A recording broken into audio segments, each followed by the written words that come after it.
வணக்கம். மற்றொரு மக்கள் சேவை நிகழ்ச்சியில் உங்கள் அனைவரையும் சந்திப்பதில் மகிழ்ச்சி.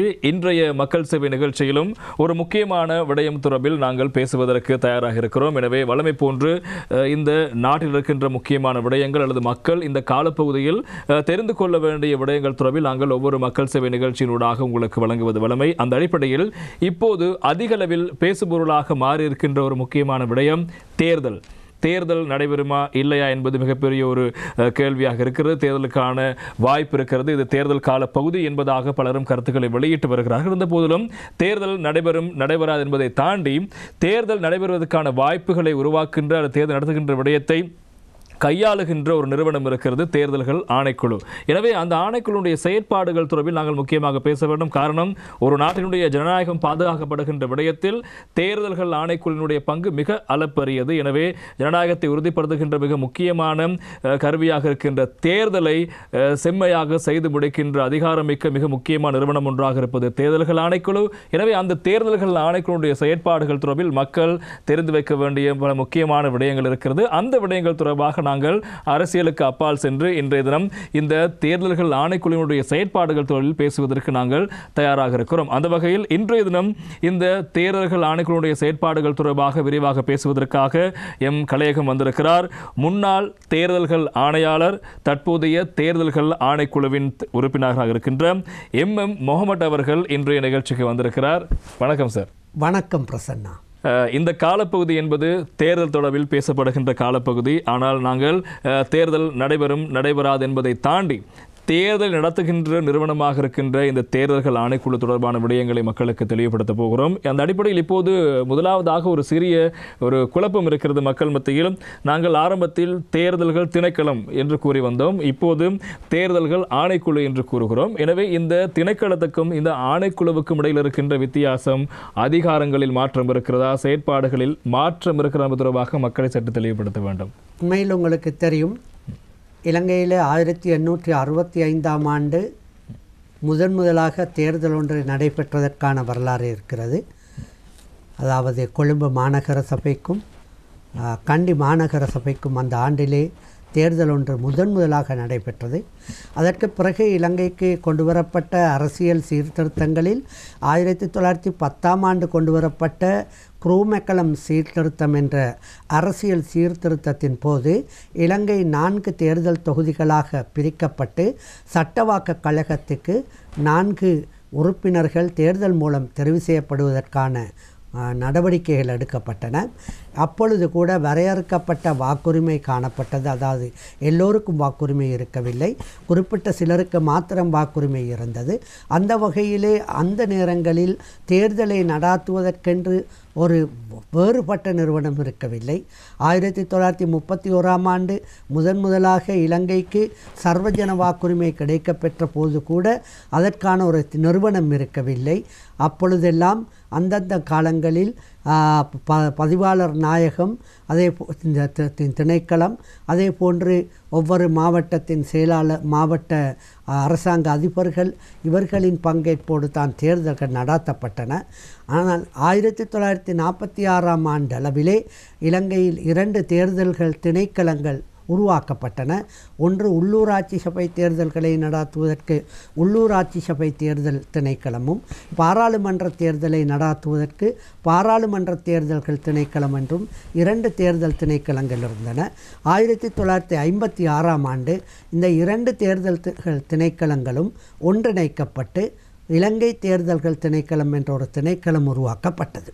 இந்த தேர்தல்கள் திணைக்களம் தான் 1956 முதல் 2015 ஆண்டு தேர்தல் ஆணைக்குழு அமைக்கப்படும் வரை இந்த நாட்டிலே இருந்த அனைத்து வகையான தேர்தல்களையும், அது ஜனாதிபதி தேர்தலாக இருந்தால் என்ன, பாராளுமன்ற தேர்தலாக இருந்தால் என்ன, மாகாண சபை தேர்தல்களாக இருந்தால் என்ன, உள்ளூராட்சி சபை தேர்தல்களாக இருந்தால் என்ன, அல்லது மக்கள் தீர்ப்பாக இருந்தால் என்ன, அனைத்து வகையான தேர்தல்களையும் நடாத்துவதற்கு பொறுப்பாக இருந்தது.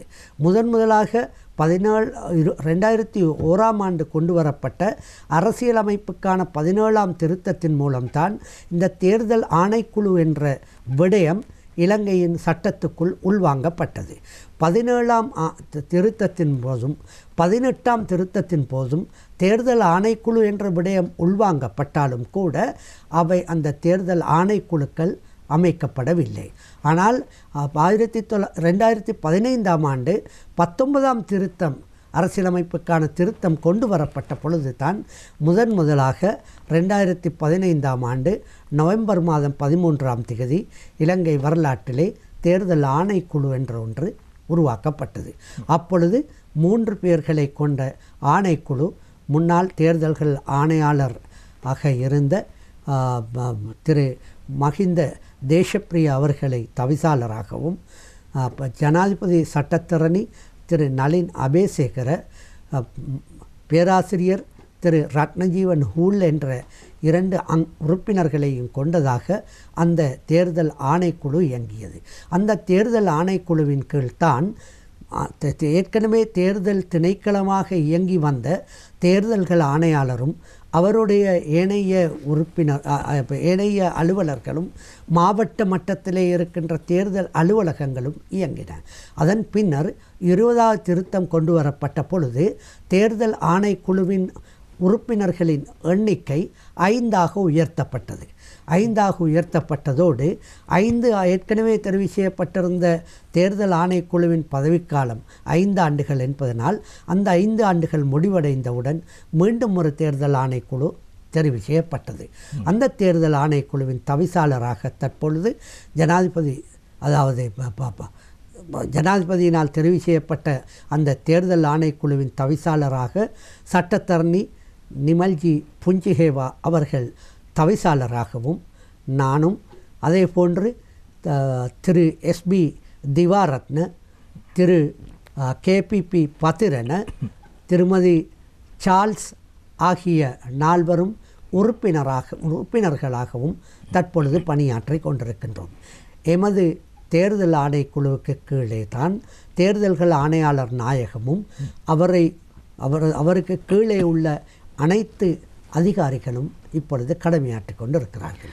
இதுவே தேர்தல் ஆணைக்குழு, தேர்தல் திணைக்களம் என்பவற்றுக்கான வித்தியாசம்.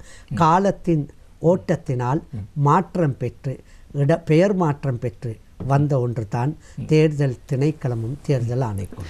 எனவே பெயர் மாற்றம் மேற்கொள்ளப்பட்டாலும் அதனுடைய கடமைகள் ஒன்றே என்பது மிக முக்கியமான விடயம். அப்படி என்றால் இந்த தேர்தல்கள் ஆணைக்குழுவினுடைய செயற்பாடுகள், கடமைகள், அதன் கட்டமைப்புகள் எவ்வாறு இருக்கிறது? உண்மையில் தேர்தல் ஆணைக்குழு 5 பேரை கொண்ட இந்த தேர்தல் ஆணைக்குழு கொள்கை ரீதியான கோட்பாட்டு ரீதியான முடிவுகளை எடுக்கும். தேர்தல் ஆணைக்குழுவுக்கு ஒரு தேர்தல் ஆணையாளர் நாயகம், ஏற்கனவே நானும் கூட அந்த பதவியை வகித்துவிட்டு அரசாங்க சேவையிலிருந்து ஓய்வு பெற்றவன் என்ற வகையில் தேர்தல் ஆணையாளர் நாயகம் ஒருவர் இருக்கிறார். தேர்தல் ஆணையாளர் நாயகத்தின் கீழ் பல்வேறு மேலதிக தேர்தல்கள் ஆணையாளர்கள், பிரதி தேர்தல்கள் ஆணையாளர்கள், உதவி தேர்தல்கள் ஆணையாளர்கள் கடமையாற்றி கொண்டிருக்கிறார்கள் நாடெங்கிலும். அவர்களுக்கு கீழே ஏனைய அரசாங்க அலுவலர்களும் கடமையாற்றி கொண்டிருக்கிறார்கள். இதற்கு மேலதிகமாக ஒரு தொழில்நுட்ப பிரிவு இயங்கிக் கொண்டிருக்கின்றது. இந்த வகையில் எங்களை பொறுத்தவரையில் தேர்தல் ஆணைக்குழுவாக இருந்தாலும் சரி, தேர்தல் திணைக்களமாக இருந்தாலும் சரி, எங்களுடைய முக்கியமான பணிகளை எடுத்துக்கொண்டால் காலத்துக்கு காலம் நடாத்தப்பட வேண்டிய தேர்தல்களை எப்பொழுது தேர்தல் நடாத்தப்பட வேண்டும் என்று தேர்தல் ஆணைக்குழு பணிக்கப்படுகின்றதோ அப்பொழுது அந்த தேர்தலை நீதியானதும் சுதந்திரமானதுமாக நடாத்தி முடிப்பது. அத்தோடு வருடாந்தம் வாக்காளர்களுடைய பெயர் பட்டியலை சீர்படுத்தி சீராக்கம் செய்து அதனை அத்தாட்சிப்படுத்துவது. அதற்கு மேலதிகமாக முக்கியமாக அதாவது வாக்காளர்களுக்கு எந்த சந்தர்ப்பங்களிலும் தேவைப்படுகின்ற சேவைகளை வழங்குவது. இவைதான் தேர்தல் ஆணைக்குழுவின் முக்கியமாக பணிகளாக இருக்கின்றன. இந்த பணிகளை நிறைவேற்றுவதற்குத்தான் தேர்தல் ஆணைக்குழுவும் அதன் கீழ் பணியாற்றுகின்ற அலுவலர்களும் கடப்பாடுடையவர்களாக இருக்கிறார்கள். நீங்கள் கூறுகின்ற போது தேர்தல்கள் ஆணைக்குழுவினுடைய செயற்பாடுகள் தொடர்பில் கூறுகிறீர்கள். அதில் வாக்காளர் டாப்பு திருத்தம் தொடர்பான விடயங்கள் தொடர்பில் பேசியிருந்தீர்கள். எனவே இந்த காலப்பகுதியிலும் சரி, கடந்த காலப்பகுதியிலும் சரி, தேர்தல்கள் ஆணைக்குழுவுடைய மிக முக்கியமான பொறுப்பாக இருப்பது தேர்தல் நடந்தாலும் நடைபெறாவிட்டாலும் வருடாந்தம் வாக்காளர் டாப்பில் பதிவு செய்யப்படுகின்ற பெயர்கள் தொடர்பான விவரங்களை ஆவணப்படுத்தப்பட வேண்டிய மிக முக்கியமான பொறுப்பு இருக்கு. எனவே அந்த செயற்பாடுகள் எப்படி இடம்பெறுகிறது, டாப்பு பதிவு நடவடிக்கை, அதில் பெயர் உள்வாங்கப்படும் செயற்பாடுகள் போன்றன எப்படி இடம்பெறுகின்றன? உண்மையில் வாக்காளர் டாப்பை பொறுத்தவரையிலே சட்டம் ஒன்று இருக்கிறது. அதற்கு தேருணர் இடாப்பு என்று சொல்வார்கள். தேருணர் இடாப்பு பதிவு சட்டம் 1980ஆம் ஆண்டின் 44ஆம் இலக்க தேருணர் இடாப்பு பதிவு சட்டத்தின் கீழ்தான் இந்த தேருணர் டாப்பு அல்லது வாக்காளர் டாப்பு பதிவு செய்யப்படுகின்றது. ஆரம்பத்திலே ஒவ்வொரு ஜூன் மாதமும் 1ஆம் தேதி ஒரு 18 வயதுக்கு மேற்பட்ட இலங்கை பிரஜையான ஒரு வாக்காளர் எந்த முகவரியில் சாதாரண வதிவினை கொண்டவராக இருக்கின்றாரோ அந்த முகவரியிலே அவரை வாக்காளராக பதிவு செய்ய வேண்டிய கடப்பாடு இருந்தது. இதற்காக வீடு வீடாக சென்று கணக்கெடுப்பாளர்களான கிராம அலுவலர்கள் இந்த கணக்கெடுப்பை நடாத்தி ஒவ்வொரு ஆண்டும் அவர்களை பதிவு செய்து கொண்டு வந்தார்கள். ஆனால் கடந்த காலங்களில் இலங்கை மட்டுமல்ல உலகெங்கிலும் ஏற்பட்ட கொரோனா வைரஸ் பரவலை தொடர்ந்து ஏற்பட்ட நிலைமையை தொடர்ந்து வீடு வீடாக சென்று கணக்கெடுக்கும் பணிக்கு பதிலாக நிகழ்நிலை மூலம் அல்லது ஆன்லைன் மூலம் தகவல்களை திரட்டுவதற்கும் கிராம அலுவலர்கள் ஊடாக அவர்கள் புதிதாக உட்சேர்க்கப்பட வேண்டியவர்கள் அடுத்த வருட இடாப்பிலிருந்து இறந்ததன் காரணமாகவோ அல்லது தங்களுடைய வதிவிடங்களை விட்டு அகன்றதன் காரணமாகவோ நீக்கப்பட வேண்டிய பெயர்கள் 18 வயதை பூர்த்தி செய்ததன் காரணமாகவோ அல்லது புதிதாக வதிவுக்கு வந்தமை காரணமாகவோ புதிதாக பதிவு செய்யப்பட வேண்டியவர்கள் போன்றவர்கள் பற்றிய தகவல்களை மாத்திரம் திரட்டி இந்த வாக்காளர் டாப்பினை பதிவு செய்யும் பணி மேற்கொள்ளப்பட்டு வந்தது. இதற்கிடையிலே நீண்ட காலமாக வாக்காளர் டாப்பு பணியில் திருத்த பணியிலே ஒரு பெரிய குறைபாட்டினை அனுபவிக்க முடிந்தது. இது வருடத்திற்கு ஒரு முறை மாத்திரம் அத்தாட்சிப்படுத்தப்படுவதனால் புதிதாக 18 வயதை பூர்த்தி செய்த ஒருவர் ஒரு வருடம் காத்திருந்துதான் தன்னுடைய பெயரை வாக்காளர் டாப்பிலே பதிவு செய்து கொள்ளக்கூடியதாக இருந்தது. இந்த நிலைமையினால் புதிய வாக்காளர்கள் பெரிதும் பாதிக்கப்பட்டார்கள். சில வேளைகளில் சில டாப்புகளில் வருடத்துக்குரிய டாப்புகளில் வாக்காளருக்கு அதாவது தேர்தல் வராமல் இருக்கக்கூடும். சில டாப்புகளில் மாத்திரம்தான் தேர்தல் வரும். ஏனென்றால் எல்லா ஆண்டுகளும் தேர்தல் நடைபெற மாட்டாது. இதனால் சில வேளைகளில் சிலருக்கு 20 வயது 21 வயது வரை காத்திருக்க வேண்டி இருக்கும் தன்னுடைய பெயரை தனக்கு வாக்கினை அளிப்பதற்கு. இத்தகையோ இல்லாவிட்டால் ஆக குறைந்தது ஒரு வருடமாவது காத்திருக்க வேண்டிய நிலை இருந்தது. இதனால் இதற்கு பதிலாக அவர்கள் 18 வயதை பூர்த்தி செய்தவுடன் அந்த ஏற்கனவே உள்ள செல்லுபடியான வாக்காளர் டாப்பிலே இவர்களது பெயரை குறைநிரப்பு பட்டியலினூடாக வேணும் இணைத்து தேர்தல் ஒன்று வருமாயின் அவர்களுக்கும் சந்தர்ப்பத்தினை அளிக்கின்ற முறையிலே சட்டம் கொண்டு வரப்பட வேண்டும் என்று முக்கியமாக இளைஞர் அமைப்புகள் தேர்தல் ஆணைக்குழுவிடம் நீண்ட காலமாக இந்த கோரிக்கைகளை முன்வைத்தனர். இந்த கோரிக்கைகளின் பெறுபேறாக தேர்தல் ஆணைக்குழு அரசாங்கத்துடன் இணைந்து ஒரு புதிய திருத்த சட்டத்தை கடந்த 2021ஆம் ஆண்டு 21ஆம் இலக்க தேருணர்கள் திருத்த சட்டம் என்ற பதிவு திருத்த சட்டம் என்ற ஒரு சட்டத்தை கொண்டு வந்தது. இந்த சட்டத்தின் படி ஏற்கனவே ஒவ்வொரு ஜூன் மாதமும் 1ஆம் திகதி கொண்டு வரப்பட்ட அதாவது ஜூன் 1ஆம் திகதி கணக்கெடுக்கப்பட்ட கணக்கெடுப்பை பிப்ரவரி மாதம் 1ஆம் திகதிக்கு கணக்கெடுப்பதற்கு அது மாற்றியமைக்கப்பட்டது. இப்பொழுது ஏற்கனவே சொல்லப்பட்டது போல ஜூன் மாதம் 1ஆம் திகதி அல்ல, தேர்தல் வாக்காளர்கள் கணக்கெடுக்கும் திகதி ஒவ்வொரு வருடமும் பிப்ரவரி 1ஆம் திகதி ஆகும். அந்த 1ஆம் திகதியிலிருந்து அவர்கள் அந்த 1ஆம் திகதி யார் 18 வயதை பூர்த்தி செய்திருக்கிறார்களோ பூர்த்தி செய்து அவர்கள் இலங்கை பிரஜையாகவும் இருந்து ஏதேனும் ஒரு முகவரியிலே சாதாரண பதிவாளராகவும் இருந்தால் அவருடைய பெயர் உட்சேர்க்கப்படும். ஆனால் அதற்கு பிறகு பிறக்கின்றவர்களையும் உட்சேர்ப்பதற்கு இந்த சட்டத்திலே அவகாசம் வழங்கப்பட்டிருக்கிறது.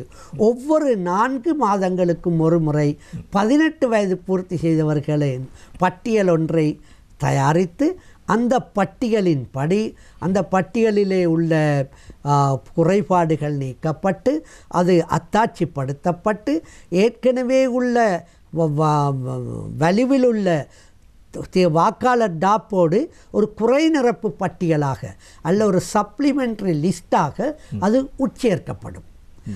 ஏற்கனவே இது 2022ஆம் ஆண்டிலிருந்து தான் அமலுக்கு வந்திருக்கிறது. 2022ஆம் ஆண்டின் 1வது வாக்காளர் டாப்பு கடந்த அக்டோபர் மாதம் 31ஆம் தேதி இப்போது அத்தாட்சிப்படுத்தப்பட்டிருக்கிறது. அதற்கு பிறகு பிப்ரவரி மாதம் 1ஆம் தேதிக்கு பின்னரும் மே மாதம் 31ஆம் தேதிக்கு முன்னரும் பிறந்து 18 வயதை பூர்த்தி செய்தவர் நவம்பர் மாதம் 8ஆம் தேதி இன்று இலங்கையில் உள்ள 25 மாவட்டங்களிலும் இன்று அத்தாட்சிப்படுத்தப்பட்டுள்ளன. அதே போன்று ஜூன் மாதம் 1ஆம் தேதியிலிருந்து அக்டோபர் மாதம் 31ஆம் தேதி வரையிலான அடுத்த 4 மாதங்களுக்கான 18 வயதை பூர்த்தி செய்தவர்களது குறைநிரப்பு பட்டியல் எதிர்வரும் 15ஆம் தேதி நவம்பர் 15ஆம் தேதி அத்தாட்சிப்படுத்தப்படவிருக்கிறது. எனவே இந்த வகையில் புதிதாக கொண்டு வரப்பட்ட திருத்த சட்டங்களினூடாக வலுவூட்டப்பட்ட ஒரு வாக்காளர் பட்டியல் தயாரிக்கும் முறை இலங்கையிலே இருக்கிறது. இது இளைஞர்களை உள்வாங்கும் நோக்கோடு கொண்டு வரப்பட்ட நன்னோக்குடன் கொண்டு வரப்பட்ட ஒரு சீர்திருத்தமாகும். இன்றைய மக்கள் சேவை நிகழ்ச்சியில் தேர்தல்கள் ஆணைக்குழுவினுடைய செயற்பாடுகள் தொடர்பில் நாங்கள் மக்களுக்கு தெளிவான விளக்கங்களை வழங்கிக் கொண்டிருக்கின்றோம். முன்னாள் தேர்தல்கள் ஆணையாளர் நாயகம் தற்போது தேர்தல்கள் ஆணைக்குழுவின் உறுப்பினராக இருக்கின்ற எம் முகமட் அவர்கள் நிகழ்ச்சிக்கு வருகை தந்து இந்த விடயங்கள் தொடர்பில் தெளிவான விளக்கங்களை வழங்கிக் கொண்டிருக்கின்றார். அந்த அடிப்படையில் அவரிடம் இன்னும் ஒரு முக்கியமான கேள்வி இருக்கிறது. நாங்கள் இந்த தேர்வுநர் டாப்பு தொடர்பான விடயங்களை பேசிக் கொண்டிருக்கின்ற போது வாக்காளர்களுடைய வாக்களிப்பதற்கான மாவட்டங்கள் தொடர்பான பிரச்சனையும் இருக்கிறது. சிலர் ஒரு மாவட்டத்தில் பிறந்திருப்பார்கள், அங்கு வாக்களிப்பதற்கான பதிவுகளை மேற்கொண்டிருப்பார்கள். தொழில் நிமித்தம் அல்லது வேறு காரணங்களுக்காக, திருமணம் முடித்த பின்பு என பல காரணங்களுக்காக அவர்கள் இன்னும் ஒரு ஊருக்கு செல்வதற்கான வாய்ப்பு இருக்கிறது. எனவே அவ்வாறு செல்கின்ற போது அவர்கள் அந்த தங்களுடைய வாக்குரிமையை அந்த மாவட்டத்தில் செலுத்துவதற்கு வாய்ப்புகள் ஏற்படுத்தும் போது எப்படியான முறைகள் அங்கு கையாளப்படும், எவ்வாறான ஆவணங்கள் சமர்ப்பிக்கப்பட வேண்டும்? உண்மையில் உங்களுக்கு தெரியும், நீங்கள் 18 வயதை பூர்த்தி செய்தவுடன் எந்த இடத்தில் சாதாரண பதிவாளராக இருக்கிறீர்களோ, அதாவது சாதாரண 18 வயதை பூர்த்தி செய்கின்ற ஒருவர் திருமணம் முடித்து பிள்ளைகளுடன் கூடியவராக இருக்க மாட்டார். இலங்கையில் உயர்கல்வி கற்கின்ற ஒரு மாணவராக அல்ல மாணவியாக இருப்பார். அவர் தன்னுடைய பெற்றோர் எந்த இடத்தில் பதிவு செய்யப்படுகிறார்களோ அந்த இடத்திலே பதிவு முதலாக ஆரம்பிக்கப்படும். அதுதான் முறையானது. அதற்கு பிறகு இவர்கள் திருமணம் முடித்தோ அல்லது வேறு காரணங்களினாலோ வேறு இடங்களுக்கு நகர்கின்ற பொழுது அந்த மாவட்டங்களில் புதிதாக நகர்ந்த இடத்திலே இருக்கின்ற கிராம அலுவலரை சந்திப்பது மிக முக்கியம். அது எந்த காலத்தில் என்றால், அதாவது தேருணர் இடாப்பு மீளாய்வு பணிகள் மேற்கொள்ளப்படுகின்ற பிப்ரவரி மாதம் அல்லது மார்ச் மாதம் அளவில் அவரை கட்டாயம் போய் உங்களுக்கு இருக்கின்ற கிராம அலுவலர் யார் என கண்டறிந்து அவரை போய் சந்திக்க வேண்டும். அவரை போய் சந்தித்து அவரிடம் உண்மையான விடயத்தை கூற வேண்டும். நான் இந்த வீட்டை வாடகைக்கு எடுத்திருக்கிறேன், அல்லது நான் இந்த வீட்டை வாங்கியிருக்கிறேன், அல்லது எனக்கு இந்த வீட்டிலே இருக்குமாறு என்னை விட்டிருக்கிறார்கள் அதன் உரிமையாளர்கள். எனவே நான் இந்த வீட்டிலே இப்பொழுது பதிவை கொண்டிருக்கிறேன். இந்த வருடத்திலிருந்து நானும் என்னுடைய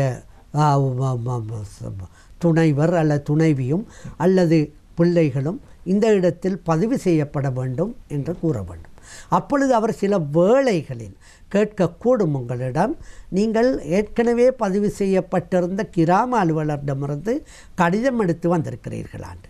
உண்மையில் வாக்காளர் டாப்பிலே அல்லது தேர்வுனர் டாப்பிலே பதிவு செய்யப்படுவதற்கு இத்தகைய கடிதம் ஒன்று தேவையில்லை. உங்களுக்கு நேரடியாக சொல்லலாம். கடிதம் இருந்தால் அவருக்கு சில வேளைகளுடைய அவருடைய நிர்வாக விடயங்களுக்கு அத்தகைய கடிதம் தேவை என்றிருந்தால் உங்களிடம் இருந்தால் அதனை கொடுக்கலாம்.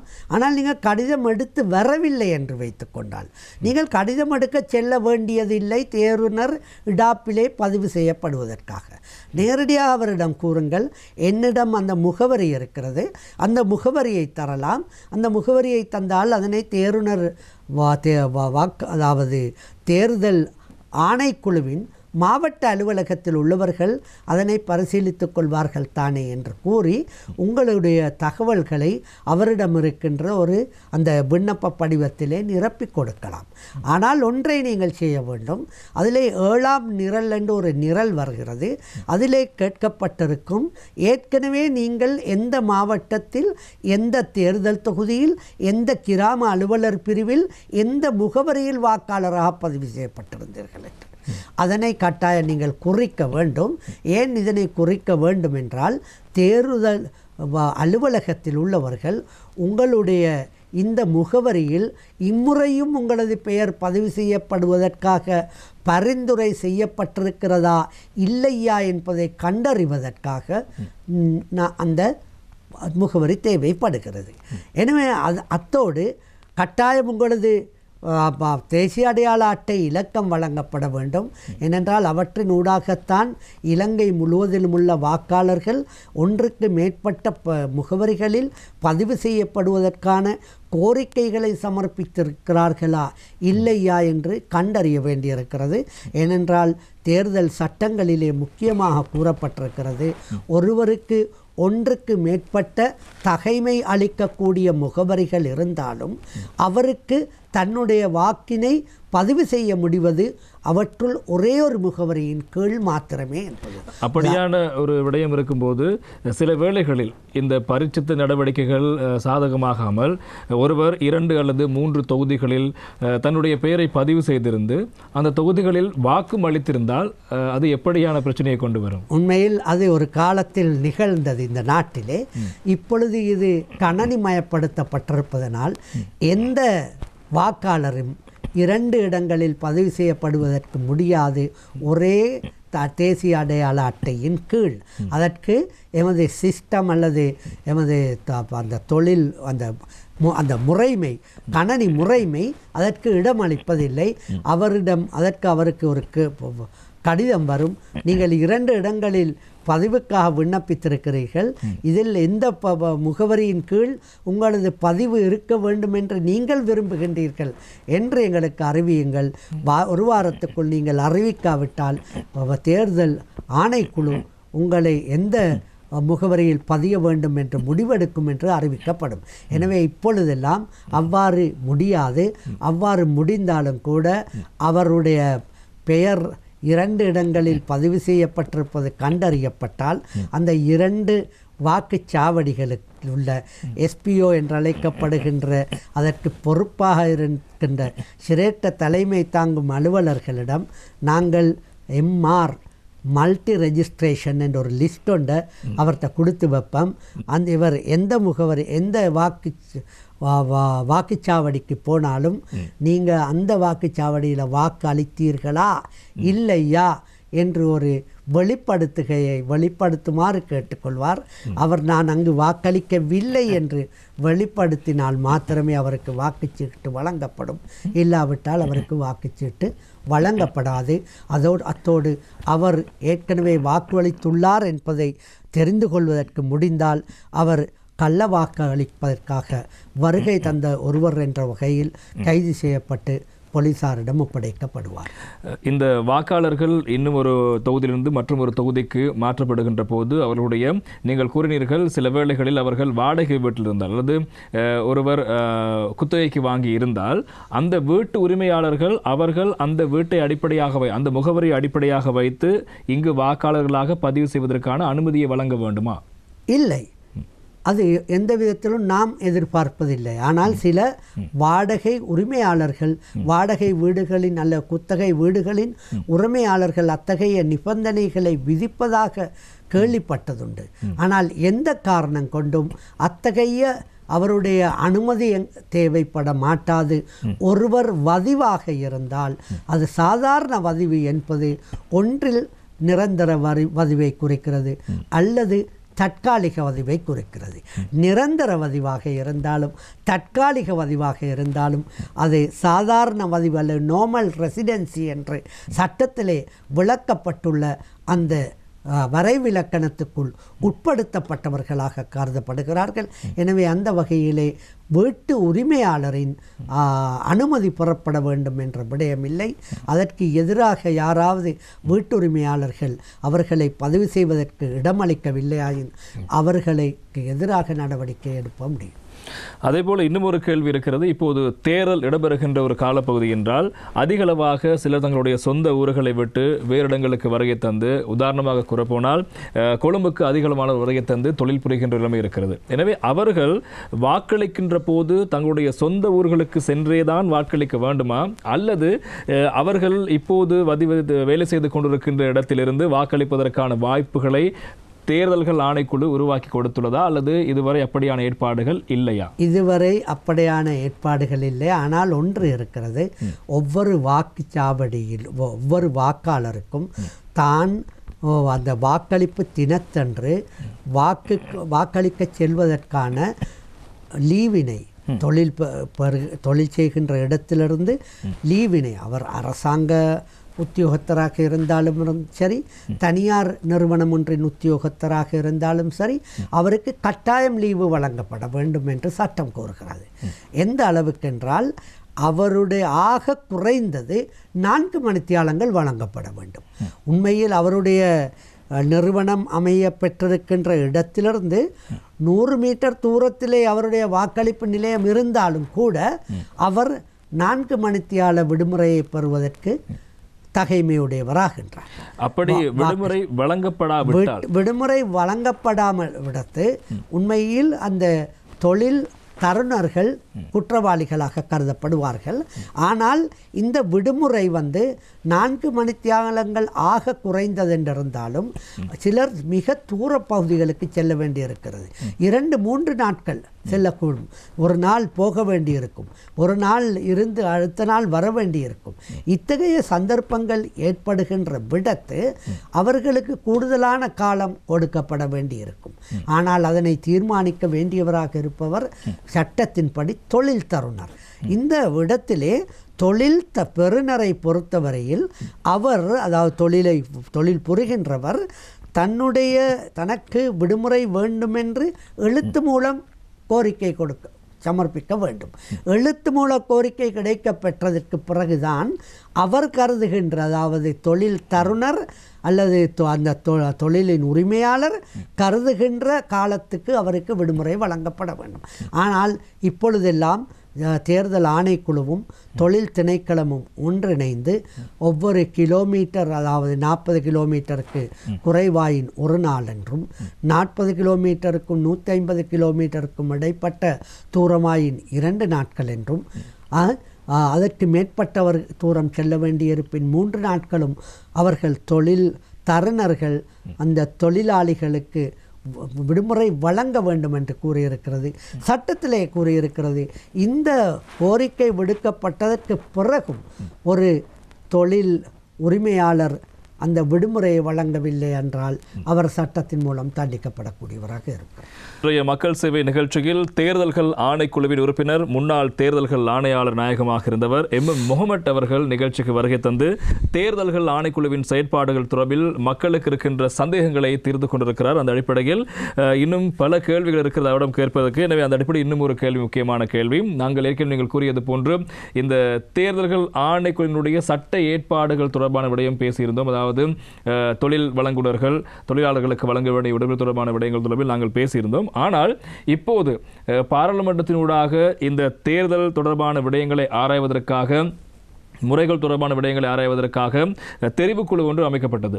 அந்த தெரிவுக்குழு தேர்தல்கள் ஆணைக்குழுவுக்கு 15 பரிந்துரைகளை முன்வைத்திருக்கிறது. எனவே அந்த 15 பரிந்துரைகளில் மிக முக்கியமான பரிந்துரைகள் என்று தேர்தல்கள் ஆணைக்குழு எண்ணுகின்ற பரிந்துரைகள் இவை. அந்த 15 பரிந்துரைகள் தொடர்பான சில விளக்கங்களை வழங்க முடியுமா?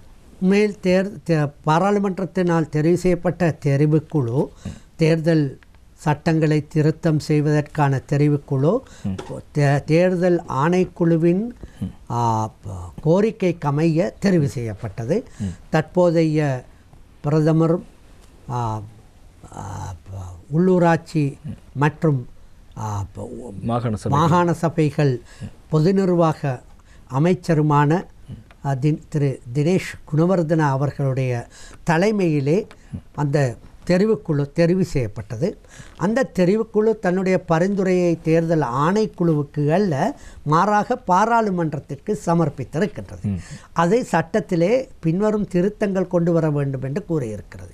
அந்த திருத்தங்களில் தேர்தல் ஆணைக்குழுவினால் அந்த தெரிவுக்குழுவுக்கு முன்வைக்கப்பட்ட சில பரிந்துரைகளும் உள்ளிருக்கப்பட்டுள்ளன. இதற்கு மேலதிகமாக 176 பொதுமக்கள் தங்களுடைய பரிந்துரைகளை அல்லது முன்மொழிவுகளை சமர்ப்பித்திருந்தார்கள். அதே போல் பல்வேறு அமைப்புகள் இத்தகைய முன்மொழிவுகளை செய்திருந்தன. இவற்றை எல்லாம் இணைத்துத்தான் இந்த 15 பரிந்துரைகள் அவர்கள் செய்திருக்கிறார்கள். இவற்றில் தேர்தல் ஆணைக்குழு கூடுதலாக வலியுறுத்தி கொண்டு வந்த சில முக்கியமான விடயங்கள் இருக்கின்றன. அதில் ஒன்று 1977ஆம் ஆண்டு வரை இலங்கையிலே நடைபெற்ற தேர்தல்களின் போது நடைமுறையில் இருந்த ஒன்று தான் தேர்தல் பிரச்சார நடவடிக்கைகளுக்காக வேட்பாளர்கள் செலவிடுகின்ற செலவினத்துக்கு ஒரு மட்டுப்பாடு விதிக்கப்பட்டிருந்தது. அவர்கள் தேர்தல் முடிவடைந்ததன் பிறகு தங்களது தேர்தல் செலவின அறிக்கையை தேர்தல் திணைக்களத்துக்கு சமர்ப்பிக்க வேண்டியிருந்தது. அதிலே எல்லா விதமான செலவினங்களையும் உள்ளடக்க வேண்டியிருந்தது. அவ்வாறு சில செலவினங்களை உள்ளடக்காத காரணத்துக்காக சில உறுப்பினர்கள் தங்களுடைய பதவியை கூட அவர்களுடைய பதவி கூட வரிதாகிய சந்தர்ப்பங்கள் இலங்கை வரலாற்றிலே பல சந்தர்ப்பங்களில் காணப்பட்டன. ஆனால் 1978ஆம் ஆண்டிலிருந்து இலங்கையிலே அறிமுகப்படுத்தப்பட்ட விகிதாசார பிரதிநிதித்துவ முறையை தொடர்ந்து இந்த செலவின மட்டுப்பாடு முறை நீக்கப்பட்டது. இதனால் வாக்காளர்கள் வேட்பாளர்கள் தாம் நினைத்தவாறு நினைத்த தொகையை செலவிடத் தொடங்கினார்கள். தாம் முக்கியமாக அதனைத் தொடர்ந்து இந்த விருப்பு வாக்குகள் முறை அறிமுகப்படுத்தப்பட்டதன் பின்னர் விருப்பு வாக்கு வேட்டையில் ஈடுபடுகின்ற வேட்பாளர்கள் பெருமளவிலான பெருந்தொகையான பணத்தை செலவழித்து அந்த விருப்பு வாக்குகளை சுவீகரித்து கொள்வதில் பெரும் ஆர்வம் காட்டி வருகின்றார்கள். இது ஒரு போட்டியின் போது சமக்களம் இருக்க வேண்டும் என்ற அந்த தத்துவத்துக்கு எதிராக இருக்கிறது. உங்களுக்கு தெரியும், ஒரு கிரிக்கெட் ஆட்டத்தை எடுத்தாலும் 2 அணிகளுக்கும் பொருத்தமான சம ஆட்டம் சம களம் இருக்க வேண்டும், ஆடுகளம். அதே போல் உங்களுக்கு தெரியும், மல்யுத்த வீரர்கள் அல்லது குத்துச்சண்டை வீரர்களை எடுத்தால் கூட அவர்களது கையுறைகளிலே சம அளவிலான அந்த எடைகளை கொண்டதாக அது இருப்பதற்கு காரணம் அங்கே ஒரு சம களம் இருக்க வேண்டும் போட்டியாளர்களிடையே. ஆனால் இத்தகைய செலவின மட்டுப்பாடு இல்லாத நிலையில் இலங்கையிலே வேட்பாளர்கள் தேர்தலில் ஈடுபடுவதனால் பணம் உள்ள குபேரர்கள் பணத்தை அள்ளி இறைக்க தங்களுடைய ஒரு சிறு துண்டு பிரசுரத்தை கூட அச்சிட முடியாத நிலையில் சில வேட்பாளர்கள் திண்டாடி கொண்டிருப்பதை காண முடிகிறது. இதனால் தேர்தல் ஆணைக்குழு முன்பு இருந்த தேர்தல் ஆணைக்குழு ஒரு சட்டத்தினை கொண்டு வர வேண்டும் என்று அரசிடம் கேட்டது. அதாவது இவர்களுடைய வேட்பாளர்களின் செலவினத்தை மட்டுப்படுத்துவதற்கான சட்டம். அந்த சட்டம் அவர்கள் முன்வைத்தார்கள். அது ஏற்றுக்கொள்ளப்பட்ட போதிலும் கூட பின்னர் அரசாங்க மாற்றங்களினால் அது பாராளுமன்றத்திலே நிறைவேற்றப்படவில்லை. பின்னர் வந்த எமது தேர்தல் ஆணைக்குழு அதை மீண்டும் சமர்ப்பித்தது. அந்த சமர்ப்பணம் முடிவடைந்து தற்பொழுது அது சட்ட வரைபாளரிடம் கொடுக்கப்பட்டு சட்டமா அதிபரினாலும் அது சரிபார்க்கப்பட்டு இப்பொழுது இறுதியாக பாராளுமன்றத்தில் சமர்ப்பிக்கப்படுவதற்காக சொல்லப்பட்டிருக்கிறது. இது ஒரு முக்கியமான பரிந்துரை. அடுத்த பரிந்துரை நாங்கள் என்ன சொன்னோம் என்றால், கூடுதலான வாக்காளர்களுக்கு வாக்களிக்க முடியாத, நீங்கள் கூட ஒரு கேள்வியிலே கேட்டார்கள், தங்களுடைய வாக்குச்சாவடிக்கு சென்று வாக்களிக்க முடியாத நிலையிலே கூடுதலானவர்கள் இருக்கிறார்கள். முக்கியமாக அரசாங்க உத்தியோகத்தர்கள் பலர் இருக்கிறார்கள். உங்களுக்கு தெரியும், தேர்தல் தினத்தன்று வைத்தியசாலைகளில் பணியாற்றுகின்ற வைத்தியர்கள், தாதியர்கள், செவிலியர்கள், ஏனைய சிற்றூழியர்கள் அல்லது தொழில்நுட்பவியலாளர்கள் போன்றவர்களுக்கு அன்றைய தினம் அவர்களது வாக்களிப்பு நிலையம் மிக அருகில் இல்லாவிட்டால் அவர்களுக்கு வாக்களிக்க செல்ல முடியாது, கடமையில் ஈடுபடுகின்றமையால். நீங்கள் கேட்கலாம், ஏன் அவர்களுக்கு தபால் மூல வாக்களிப்பு இல்லையா? இல்லை, தபால் மூல வாக்களிப்பு முப்படையைச் சேர்ந்தவர்களுக்கும் போக்குவரத்து சபையைச் சேர்ந்தவர்களுக்கும் அதே போன்று தேர்தல் கடமையில் ஈடுபடுகின்ற அரசாங்க உத்தியோகத்தர்களுக்கும் தான் இருக்கிறது. இவர்கள் தேர்தல் கடமையில் ஈடுபடுவதில்லை, தங்களுடைய தொழிலில் ஈடுபடுவதனால் அவர்களுக்கு அந்த வாக்கினை வழங்க முடியாது உள்ளது.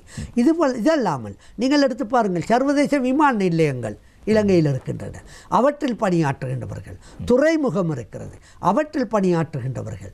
அடுத்ததாக அதிவேக பாதைகள் நாட்டிலே பல பகுதிகளில் இருக்கின்றன, அவற்றிலே அன்றைய தினம் பணியாற்றுகின்றவர்கள்.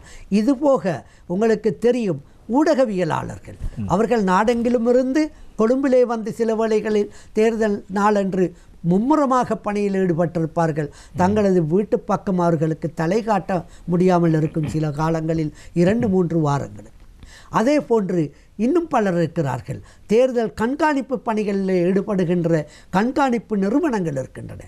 இவற்றுக்கெல்லாம் நாங்கள் கூறியிருக்கிறோம் ஒரு முக்கியமான விடயம் என்னவென்றால், இவர்களை தேர்தலுக்கு தினத்துக்கு முந்திய தினம் ஒன்றில், அன்றைய தினத்தில் தேர்தல் அந்த பணியில் ஈடுபடுகின்றமையினால் அவர்களுக்கு தேர்தல் வாக்குச்சாவடிக்கு சென்று வாக்களிக்க முடியாமல் போகின்ற இத்தகையோருக்கு அதற்கு முந்திய தினம் ஒன்றில் தமது பிரதேசத்திலே நிறுவப்படுகின்ற பிரதேச செயலகத்திலோ அல்லது வேறொரு இடத்திலோ அல்லது மாவட்ட செயலகத்திலோ நிறுவப்படுகின்ற ஒரு வாக்குச்சாவடிக்குள் சென்று முன்கூட்டியே வாக்களிக்கின்ற, அதாவது அட்வான்ஸ் ஓட்டிங் என்று அழைக்கப்படுகின்ற முன்கூட்டிய வாக்களிப்பு முறை இலங்கையில் அறிமுகப்படுத்தப்பட வேண்டும்.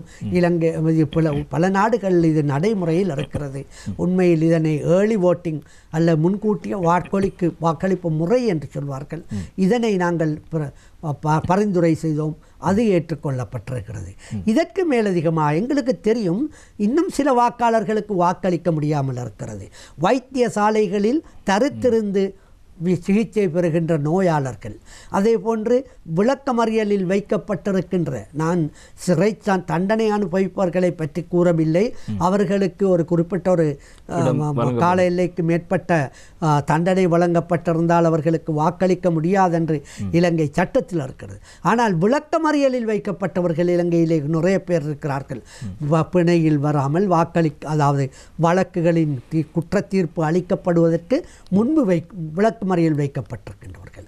இவர்களுக்கெல்லாம் வாக்களிப்பதற்கான சந்தர்ப்பங்கள் வழங்கப்பட வேண்டும். சில நாடுகளிலே இத்தகையவர்களுக்கு, அதே போன்று உங்களுக்கு நீங்கள் சொன்னது போல சில முக்கியமாக வர்த்தக வலயங்கள் உள்ள பணியாற்றுகின்ற தொழிலாளர்களுக்கு, அவர்களுக்கு சில வேளைகளில் தொழில் வழங்குனர்களிடம் இவ்வாறு, அதாவது விடுமுறை வழங்குமாறு கேட்டாலும் விடுமுறை வழங்குவதிலே அவர்கள் பல சிக்கல்களை எதிர்கொள்வதனால் இத்தகைய சந்தர்ப்பங்களில் விசேட வாக்களிப்பு நிலையங்களை நிறுவி அந்த இடங்களில் அவர்களுக்கு வாக்களிப்பதற்கான வசதிகளை செய்து கொடுத்தால் அன்றைய தினத்தன்று அதுவும் சிறப்பாக இருக்கும். அதனையும் அந்த பரிந்துரையையும் அவர்கள் ஏற்றுக்கொண்டிருக்கிறார்கள். இதுவும் நடைமுறைப்படுத்தப்பட வேண்டும் என்று நாங்கள் கூறியிருக்கின்றோம். அதே போல இலங்கையிலே தற்பொழுது உங்களுக்கு தெரியும், தேர்தல் காலத்திலே ஊடகங்களை கட்டுப்படுத்துகின்ற வழிகாட்டு நெறிகளை வழங்குவதற்கு தேர்தல் ஆணைக்குழுவுக்கு இலங்கை அரசியலமைப்பு சட்டத்தின் மூலம் அதிகாரம் வழங்கப்பட்டிருக்கிறது. அதிலே முக்கியமாக அரச ஊடகங்கள் அது அரச வளங்களை பயன்படுத்தி இயங்குகின்ற அரச ஊடகங்களுக்குத்தான் தண்டனை வழங்கப்படும் அந்த வழிகாட்டு நெறிகளை மீறினால். ஆனால் தனியார் ஊடகங்கள் நிறைய இலங்கையில் இருக்கின்றன. அவற்றுக்கு இவற்றை மீறியதற்காக தண்டனை வழங்க முடியாது. இதனை உண்மையில் அவர்களையும் கட்டுப்படுத்தத்தக்க விதத்திலே அந்த ஊடக வழிகாட்டு நெறிகள் அறிமுகப்படுத்தப்பட வேண்டும் என்று நாங்கள் முக்கியமாக சமூக வலைத்தளங்களும் கூட சில வேளைகளில் இத்தகைய ஊடக வழிகாட்டு நெறிகளை மீறுகின்ற சந்தர்ப்பங்கள் தேர்தல் ஆணைக்குழுவிடம் முறைப்பாடு செய்யப்பட்டிருக்கின்றன. எனவே இவற்றையும் மாற்றுமாறு நாங்கள் கேட்டிருக்கின்றோம். அதனையும் அவர்கள் அனுமதித்திருக்கிறார்கள், பரிந்துரை செய்திருக்கிறார்கள். இத்தகைய முக்கியமாக இந்த செலவின கட்டுப்பாடு, அடுத்தது ஊடக கட்டுப்பாடு, அதே போல் ஏற்கனவே நான் தெரிவித்தது போல அதாவது வேறு இடங்களில் வாக்களிக்கின்றவர்களுக்கு வாக்களிப்பை முன்கூட்டிய வாக்களிப்பு அல்லது விசேட வாக்களிப்பு நிலையம் இவற்றோடு இலங்கையிலே பெரும்பாலானவர்கள் தற்பொழுது அங்க வீணர்களாக அல்லது மாற்றுத்திறனாளிகளாக இருக்கிறார்கள். இவர்களுக்கு சில வேளைகளில் வாக்களிப்பதில் பல சிக்கல்கள் இருக்கின்றன. முக்கியமாக செவிப்புலனற்றவர்களுக்கு இவர்களுக்கு அந்த வாக்களிக்கும் முறைகள் பற்றிய சரியான முறையில் விளக்கங்கள் சைகை மொழி மூலம் உணர்த்தப்படுவதில்லை. அது உணர்த்தப்பட வேண்டியிருக்கிறது. கற்புலனாகாதவர்களுக்கு அடுத்தவர்களை அழைத்து வந்து அவர்கள் வாக்களிக்க வேண்டிய நிலையில் இருக்கிறார்கள். இதற்கு நாங்கள் பிரேல் முறையை அறிமுகம் செய்வதாக இருந்தால் கற்புலனாகாதவர்கள், அதாவது பார்வையற்றவர்கள், அவர்களிலும் 10% குறைந்தவர்கள் தான் இந்த பிரேல் முறையை தெரிந்தவர்களாக இருக்கிறார்கள். எனவே அவர்களுக்கு வேறொரு விதத்திலே வாக்களிக்கின்ற முறை அறிமுகம் செய்ய வேண்டியிருக்கிறது. இந்த விடயத்தையும் நாங்கள் தெரிவித்திருக்கிறோம். அதற்குரிய நடவடிக்கையும் எடுக்க வேண்டும். இதற்கு மேலதிகமாக தேர்தல் ஆணைக்குழு மற்றொரு பரிந்துரையை முன்வைத்திருக்கிறது. அதாவது தேர்தல் தினத்தன்று வாக்களிப்பு நிலையங்களுக்கு வருகை தர முடியாதவர்களாக, வீடுகளில் வயது முதிர்ச்சி காரணமாக நடமாட முடியாதவர்களாக, அல்லது அவர்கள் கட்டிலோடு அதாவது நீண்ட கால நோயாளிகளாக இருக்கின்ற காரணத்தினால் வாக்களிப்பு நிலையங்களுக்கு வருகை தர முடியாதவர்களாக இருக்கின்றவர்கள் இருக்கிறார்கள். அவர்களுக்கு உண்மையில் வாக்களிக்க வேண்டிய ஆசை இருக்கிறது. அந்த வாக்களிப்பதற்கான உரிமையை பெற்றுக் கொடுப்பதற்காக சில நாடுகளில் நடைமுறையிலே இருக்கின்ற நடமாடும் வாக்களிப்பு நிலைய முறை அறிமுகம் செய்யப்பட வேண்டும். அதை ஒரு பெரிய சிரமமான காரியமல்ல. ஏற்கனவே ஒவ்வொரு பகுதியிலும் ஒரு வாக்களிப்பு நிலையம் இருக்கும். அந்த வாக்களிப்பு நிலையத்துக்கு நடமாடும் வாக்களிப்பு பெட்டி ஒன்றை வழங்கி அந்த பெட்டியை குறித்த அவர்கள் ஏற்கனவே அடையாளம் காணப்பட்டு அவர்களுக்கான நேரங்கள் ஒதுக்கி கொடுக்கப்பட்டதற்கு பிறகு அந்த வாக்குப்பெட்டியோடு வாக்குச்சீட்டுகளுடன் அந்த அதிகாரிகள், வாக்களிப்பு நிலையத்துள்ள அதிகாரிகள் சிலரும் அங்கிருக்கின்ற அரசாங்க கட்சிகளின், அதாவது அரசியல் கட்சிகளின் முகவர்களும் பாதுகாப்பு உத்தியோகத்தர்களோடு குறித்த வீட்டுக்கு சென்று அந்த குறித்த நேரத்தில் அந்த இடத்துக்கு சென்று அவருடைய வாக்கினை பெற்று அந்த நடமாடும் பெட்டிக்குள் அவர்களுடைய கைகளினாலே இட்டுக்கொண்டு வருகின்ற இந்த நடமாடும் வாக்களிக்கும் முறையும் கூட அறிமுகப்படுத்தப்பட வேண்டும் என்று கூறியிருக்கிறோம். இதற்கு மேலதிகமாக பல விடயங்கள் இருக்கின்றன. ஆனால் எங்களை பொறுத்தவரையில் தேர்தல் ஆணைக்குழு கூறுகிறது இந்த 4 அல்லது 5 இந்த விடயங்கள் மாத்திரமாவது முன்னிலைப்படுத்தப்பட்டு நடைமுறைப்படுத்தப்பட்டால், அடுத்த தேர்தலுக்கு முதலில் இது சட்டமாக கொண்டு வரப்பட்டால் உண்மையில் இலங்கையின் தேர்தல் வரலாற்றிலே ஒரு மாபெரும் திருப்பம் ஏற்படும் என்று நாங்கள் எதிர்பார்க்கின்றோம். இன்னும் இன்றைய மக்கள் சேவை நிகழ்ச்சியில் தேர்தல்கள் ஆணைக்குழுவின் உறுப்பினர் MM முகமட் அவர்கள் வருகை தந்து தேர்தல்கள் ஆணைக்குழுவின் செயற்பாடுகள் தொடர்பாக பல்வேறு விளக்கங்களை வழங்கிக் கொண்டிருக்கிறார்.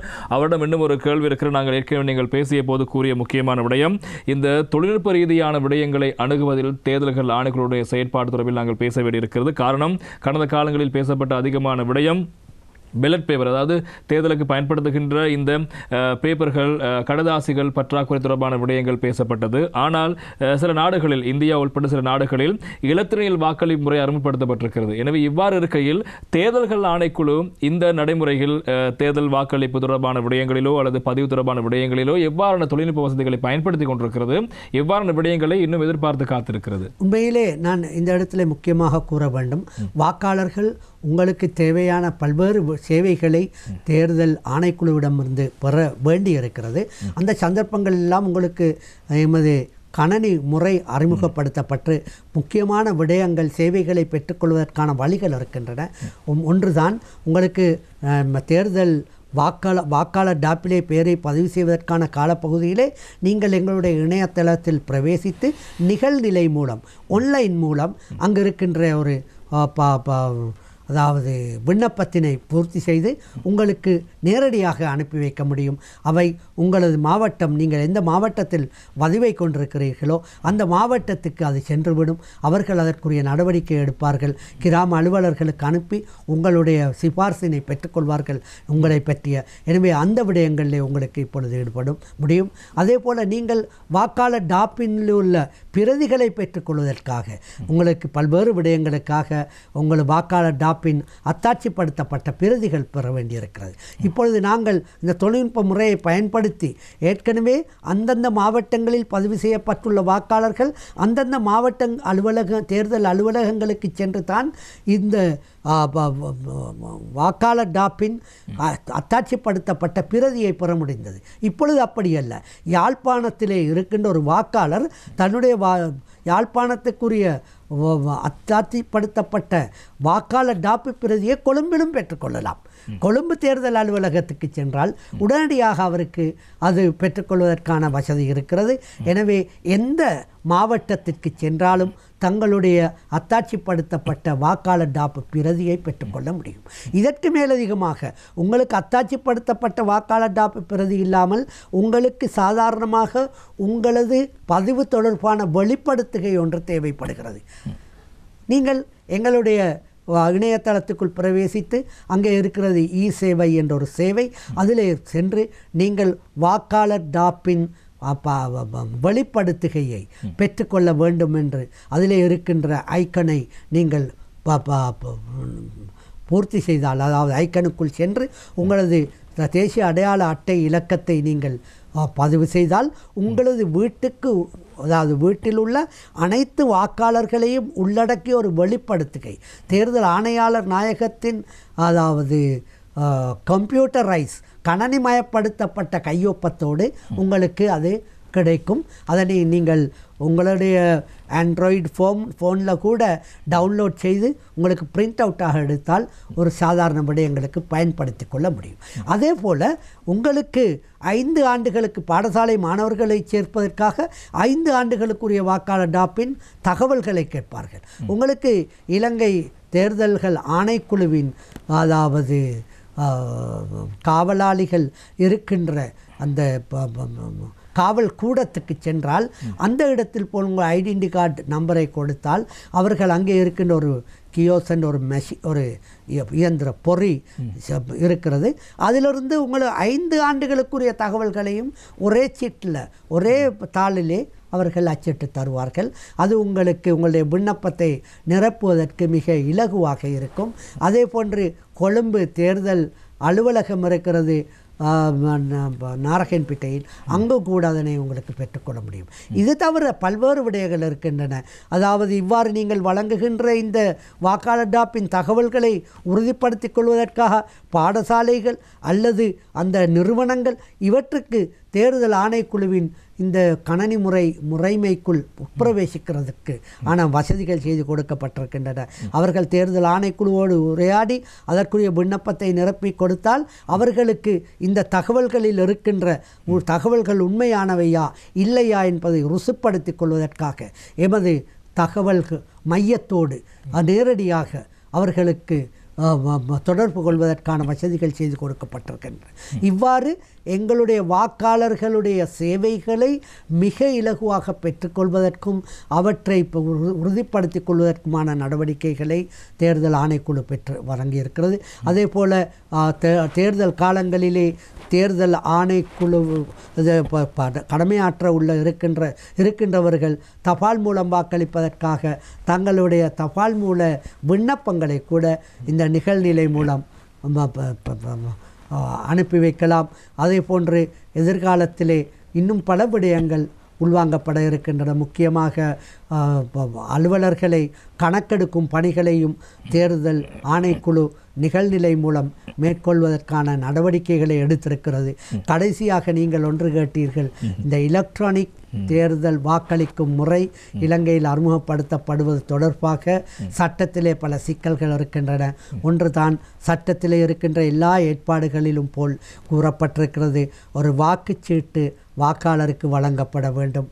அந்த வாக்குச்சீட்டை அவர் வாக்களிப்பு சிற்றறைக்கு எடுத்து சென்று வாக்கினை புல்லடியிட்டோ அல்லது மற்றும் வேறு விதங்களிலோ அவர் அடையாளமிட்டு வாக்கு பெட்டிக்குள் அதனை இட வேண்டும் என்றெல்லாம் சட்டத்திலே இருக்கிறது.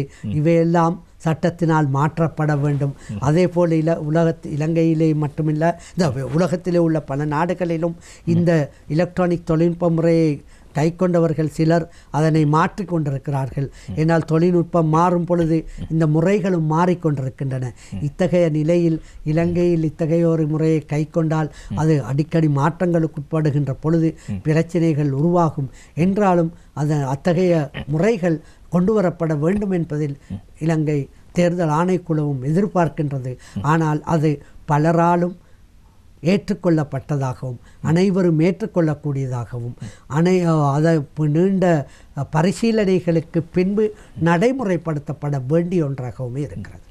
இறுதியாக ஒரு குறுங்கேள்வி, தேர்தல்கள் ஆணைக்குழு அடுத்த தேர்தலுக்கு தயாராக இருக்கிறதா? தேர்தல் ஆணைக்குழு எந்த நேரத்திலும் தேர்தலுக்கு தயாராக இருக்கிறது. அந்த விதத்திலே உள்ளூராட்சி மன்ற தேர்தலை நடாத்துவதற்கான முஸ்தீஃபு நடவடிக்கைகள் முன்னேற்பாட்டு நடவடிக்கைகளில் நாங்கள் ஈடுபட்டு வந்தாலும் ஏதேனும் ஏற்கனவே 2017-18 ஆண்டுகளில் போல, அதாவது மாகாண சபை தேர்தலுக்கு போல சட்ட ரீதியான மாற்றங்கள் கொண்டு வரப்பட்டு அந்த ஏதாவது தடைகள் ஏற்படுத்தப்பட்டாலே ஒழிய இல்லாவிட்டால் தேர்தல் ஆணைக்குழு மார்ச் 20 முன்னர் இந்த உள்ளூராட்சி தேர்தலை, அதாவது மார்ச் 20 என்பது 2023 ஆண்டு மார்ச் 20 முன்னர் இந்த தேர்தலை நடாத்த வேண்டிய நிலைக்கு தள்ளப்பட்டிருக்கிறது.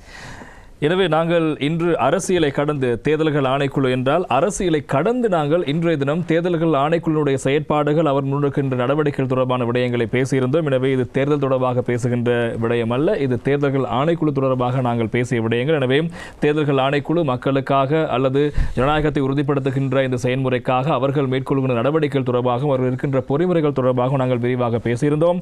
எனவே இன்றைய தினம் மக்கள் சேவை நிகழ்ச்சிக்கு வருகை தந்து தேர்தல்கள் ஆணைக்குழுவினுடைய செயற்பாடுகள் மற்றும் அவர்களுடைய எதிர்கால திட்டங்கள் தொடர்பாக தெளிவான விளக்கங்களை வழங்கியிருந்தால், முன்னாள் தேர்தல்கள் ஆணையாளர் நாயகம், தற்போதைய தேர்தல்கள் ஆணைக்குழுவினுடைய உறுப்பினர் MM முகமட் அவர்களுக்கு நாங்கள் இந்த வேளையில் எங்கள் நிகழ்ச்சி சார்பாக நன்றிகளை தெரிவித்துக் கொள்கின்றோம். நன்றி. அந்த வகையில் இந்த காலப்பகுதி என்பது தேர்தல் தொடர்பில் பேசிக் கொண்டிருக்கின்ற காலப்பகுதி என்பதால் தேர்தல்கள் ஆணைக்குழுவினுடைய செயற்பாடுகள் தொடர்பில் மக்கள் தெளிவடைய வேண்டும். எனவே இந்த தேர்தலுக்கு செல்வதற்கு முன்னர் அதற்கான முன்னாயத்த செயற்பாடுகளை மேற்கொள்ள வேண்டும். தேர்தல் ஆணைக்குழுவாக இருந்தாலும் சரி, மக்களாக இருந்தாலும் சரி, நீங்களும் உங்கள் வாக்குப்பகுதிகளை பதிவு செய்ய செயற்பாடு என பல விடயங்களை மேற்கொள்ள வேண்டியிருக்கும். அதற்கான விடயங்கள் தொடர்பில் ஒரு முன்னெடுத்தல் செயற்பாடாக இன்றைய மக்கள் சேவை நிகழ்ச்சியை நாங்கள் உங்களுக்கு கொண்டு வந்திருந்தோம். இதே போல இன்னும் ஒரு முக்கியமான விடயத்தோடு அடுத்த மக்கள் சேவை நிகழ்ச்சியில் சந்திக்கலாம். வணக்கம்.